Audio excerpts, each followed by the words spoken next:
Breaking news చూస్తున్నాం. వరంగల్ కాకతీయ యూనివర్సిటీలో ఉద్రిక్తత తలెత్తింది. ఎంబీఏ ఎకనామిక్స్ విద్యార్థుల మధ్య ఘర్షణ తలెత్తగా తలలు పగిలేలా విద్యార్థులు కొట్టుకున్నారు.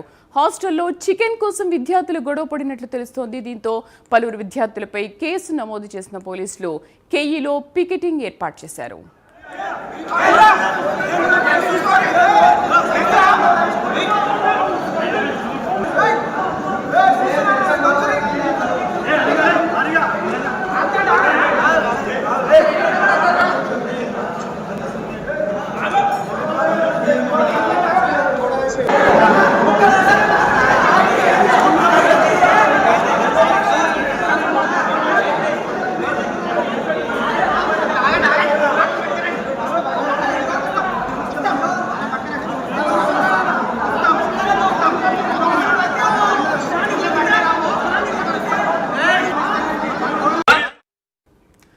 బ్రేకింగ్ న్యూస్ చూస్తున్నాం. వరంగల్ కాకతీయ యూనివర్సిటీలో ఉద్రిక్తత తలెత్తింది. ఎంబీఏ ఎకనామిక్స్ విద్యార్థుల మధ్య ఘర్షణ తలెత్తగా తలలు పగిలేలా విద్యార్థులు కొట్టుకున్నారు. హాస్టల్లో చికెన్ కోసం విద్యార్థులు గొడవ పడినట్లుగా తెలుస్తోంది.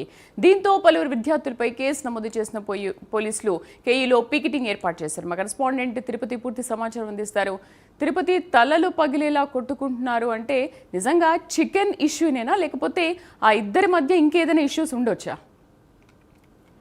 ప్రాథమికంగా చికెన్ ఇష్యూగానే తెలుస్తా ఉంది. వరంగల్ కాకతీయ యూనివర్సిటీలో తీవ్ర ఉద్రిక్తత నెలకొంది. ఎంబీఏ ఎకనామిక్స్ విద్యార్థుల మధ్య తీవ్ర ఘర్షణ చూసి తలలు పగిలేలా విద్యార్థులు కొట్టుకున్నారు. ప్రజెంట్ ఇప్పుడు కాకతీయ యూనివర్సిటీ పోలీసు కూడా అక్కడికి చేరుకుని అసలు ఏం జరిగింది, ఎటువంటి ఘటనకు కారణాలయ్యాయి, చికెన్ కోసమే ప్రధానంగా కొట్టుకున్నారా, ఇంకా వేరే ఇతర కారణాలు ఏమైనా ఉన్నాయంటూ కూడా పోలీసులు అయితే విచారణ కొనసాగిస్తారు. ప్రజెంట్ ఇప్పుడు కాకతీయ యూనివర్సిటీలో పోలీసులు పికెటింగ్ ఏర్పాటు చేసి బందోబస్తు నిర్వహిస్తున్నారు. హాస్టల్లో చికెన్ కోసం గొడవ విద్యార్థులు పడిన ఘటన ఇప్పుడు వరంగల్ జిల్లాలో చర్చాంశంగా మారింది. పలువురికి తీవ్ర గాయాలై కొంతమంది విద్యార్థులకు తలలు పగిలినటువంటి పరిస్థితి. ఆ దృశ్యాలు చూస్తేనే కాకతీయ యూనివర్సిటీలో ఒక రణరంగంగా తలలు పగిలేలా కొట్టుకున్నటువంటి దృశ్యాలు అయితే ఇప్పుడు చూసినటువంటి పరిస్థితి కనబడుతుంది. కాకతీయ యూనివర్సిటీలో గత కొద్ది రోజులుగా ఏం జరుగుతుందంటూ కూడా పూర్తిగా ఉన్నతాధికారులు కావచ్చు వీరంతా కూడా ఒక మానిటరింగ్ చేసినప్పటికీ కూడా కేవలం ఈ రోజు ఘటన చికెన్ కోసం మాత్రమే ఎంబీఏ ఎకనామిక్స్ విద్యార్థులు గొడవ పడినట్టుగా తెలుస్తోంది. ఇంకా ప్రజెంట్ అయితే పోలీసులు అక్కడ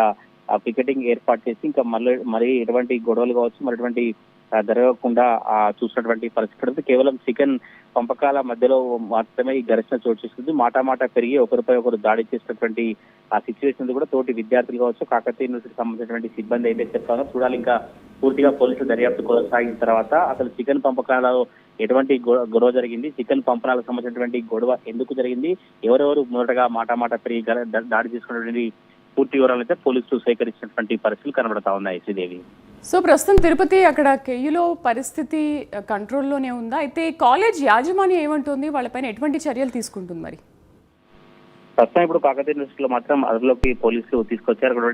కాకతీయ యూనివర్సిటీ సిబ్బంది కూడా వెంటనే పోలీసులు సమాచారం ఇచ్చుకోవచ్చు. తోటి విద్యార్థులు పోలీసు సమాచారం ఇచ్చిన నేపథ్యంలో పోలీసులు అక్కడికి వచ్చి పికెటింగ్ ఏర్పాటు చేసి ఇరు వర్గాలకు సంబంధించినటువంటి విద్యార్థులను సర్ది చెప్పి కొంతమందిని పోలీసులు అదుపులోకి తీసుకొని కేయూ పోలీస్ స్టేషన్ కి తీసుకెళ్లారు. ఒక 4 కేసు నమోదు చేసినట్టుగా తెలుస్తోంది. మరికొంతమందికి కౌన్సిలింగ్ పోలీసులు ఇచ్చినట్టుగా మనకైతే సమాచారం అందుతున్నటువంటి పరిస్థితి. ప్రజెంట్ ఇప్పుడు కాకతీయ యూనివర్సిటీ మెస్ దగ్గర కావచ్చు కాకతీయ యూనివర్సిటీ పరిసర ప్రాంతాల్లో పోలీసులు అయితే బందోబస్తు నిర్వహించి మరొకసారి ఎటువంటి ఘటనలు చోటు చేసుకోకుండా పోలీసులు చూస్తా ఉన్నారు. Sridevi. Right Tirupati, thank you.